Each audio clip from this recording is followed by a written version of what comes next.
Hi friends, ಪ್ರತಿದಿನ ಅಡುಗೆಗೆ ಸ್ವಾಗತ.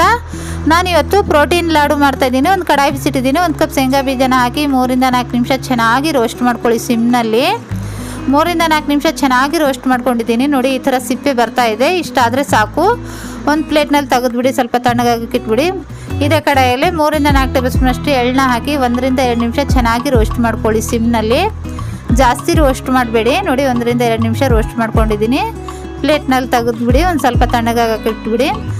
ನಾನು ಸಿಪ್ಪೆ ಸಮೇತ ಹಾಕ್ತಾಯಿದ್ದೀನಿ. ನೀವು ಬೇಕಾದರೆ ಸಿಪ್ಪೆ ಕೂಡ ತೆಗಿಬೋದು. ಸ್ವಲ್ಪ ತಣ್ಣಗಾದ ನಂತರ ಜಾರ್ನಲ್ಲಿ ಹಾಕ್ಕೊಂಡು ತರ್ತರಿಯಾಗಿ ಪೌಡ್ರ್ ಮಾಡ್ಕೊಳ್ಳಿ. ತುಂಬಾ ಹೆಲ್ದಿಯಾಗಿ, ತುಂಬಾ ಪ್ರೋಟೀನ್ ಇರುತ್ತೆ ಇದರಲ್ಲಿ. ನಂತರ ಈ ಥರ ನೋಡಿ ತರ್ತರಿಯಾಗಿ ಪೌಡ್ರ್ ಮಾಡ್ಕೊಂಡಿದ್ದೀನಿ. 1-2 ಏಲಕ್ಕಿನ ಹಾಕಿ, ನಾನು ಶೇಂಗಾ ಬೀಜ ತೊಗೊಂಡಿರೋ ಕಪ್ನಿಂದಾನೆ 1 ಕಪ್ ಬೆಲ್ಲ ತೊಗೊಂಡಿದ್ದೀನಿ. ಬೆಲ್ಲನ ಹಾಕಿ 2-3 ನಿಮಿಷ ಚೆನ್ನಾಗಿ ತಿರುಗಿಸ್ಕೊಳ್ಳಿ. ಎಲ್ಲ ಚೆನ್ನಾಗಿ ಮಿಕ್ಸ್ ಆಗಬೇಕು. ನೋಡಿ, 2-3 ನಿಮಿಷ ಚೆನ್ನಾಗಿ ಮಿಕ್ಸಿಯಲ್ಲಿ ತಿರುಗಿಸಿದ್ದೀನಿ. ನಂತರ ಪ್ಲೇಟ್ನಲ್ಲಿ ತೆಗೆದುಬಿಡಿ. 1-2 ಟೀ ಸ್ಪೂನ್ ಅಷ್ಟು ತುಪ್ಪನ ಹಾಕಿ ಚೆನ್ನಾಗಿ ಮಿಕ್ಸ್ ಮಾಡ್ಕೊಳ್ಳಿ. ತುಪ್ಪ ಎಲ್ಲ ಕಡೆ ಚೆನ್ನಾಗಿ ಹೊಂದ್ಕೋಬೇಕು. ನೋಡಿ, ಎಲ್ಲ ಕಡೆ ಚೆನ್ನಾಗಿ ಹೊಂದ್ಕೊಂಡಿದೆ. ಚೆನ್ನಾಗಿ ಮಿಕ್ಸ್ ಮಾಡಿದ್ದೀನಿ. ನಂತರ ಲಾಡು ಮಾಡಿ ಈ ಥರ ಚೆನ್ನಾಗಿ ರೌಂಡ್ ಶೇಪ್ನಲ್ಲಿ ದೊಡ್ಡದು ಬೇಕಾದರೆ ದೊಡ್ಡದು, ಚಿಕ್ಕದು ಬೇಕಾದರೆ ಚಿಕ್ಕದು ಮಾಡ್ಕೊಳ್ಳಿ. ನಾನು ಮೀಡಿಯಮ್ ಸೈಜ್ ಮಾಡಿದ್ದೀನಿ. ನೋಡಿ ಎಷ್ಟು ಚೆನ್ನಾಗಿ ಬಂದಿದೆ ಲಾಡು.